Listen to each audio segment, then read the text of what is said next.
নমস্কার বন্ধুরা, আমরা আর এই রান্নার চ্যানেলটির পক্ষ থেকে আপনাদেরকে অনেক অনেক স্বাগত।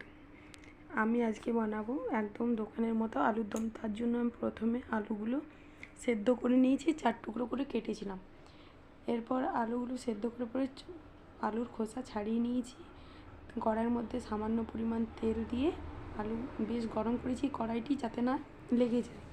এরপর কড়াইয়ের মধ্যে আলুগুলো দিয়ে সামান্য নুন হলুদ দিয়ে নাড়াচাড়া করে বেশ ভালো করে দেখুন লাল লাল করে আলুগুলো ভেজে নিয়েছি।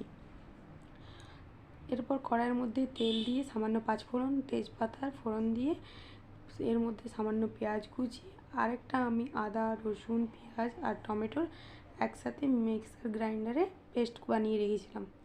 পেঁয়াজটা ভাজা হয়ে গেলে ওর মধ্যে এই পেস্টটা দিয়ে দেবো। আরেকটা বাটির মধ্যে দেখুন আমি সামান্য পরিমাণে হলুদ লঙ্কার গুঁড়ো জিরে গুঁড়ো ধনে গুঁড়ো আর গরম মশলার গুঁড়ো একসাথে সবজি মশলা গুঁড়ো একসাথে নিয়ে রেখেছি। এরপর পেঁয়াজ আদা রসুন বাটা সব ভাজা হয়ে গেলে ওই মশলার গুঁড়োটা এর মধ্যে দিয়ে দিলাম।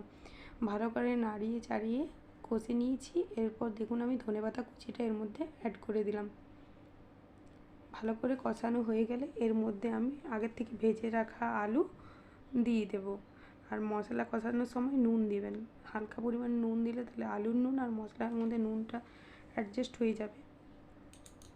এবার দেখুন বেশ ভালো করে আলুটা কষিয়ে নিয়েছি। এরপর আলু কষানোর পর সামান্য আমি কষানো আলু তুলে রেখেছিলাম, তারপরে আলুর মধ্যে জল দিয়ে দিয়েছিলাম, পরিমাণ মতো জল দিয়ে তৈরি করে নিয়েছিলাম আলুর দম। একদম খেতে খুব সুস্বাদু, না বানিয়ে খেলে আপনারাও বিশ্বাস করতে পারবেন না।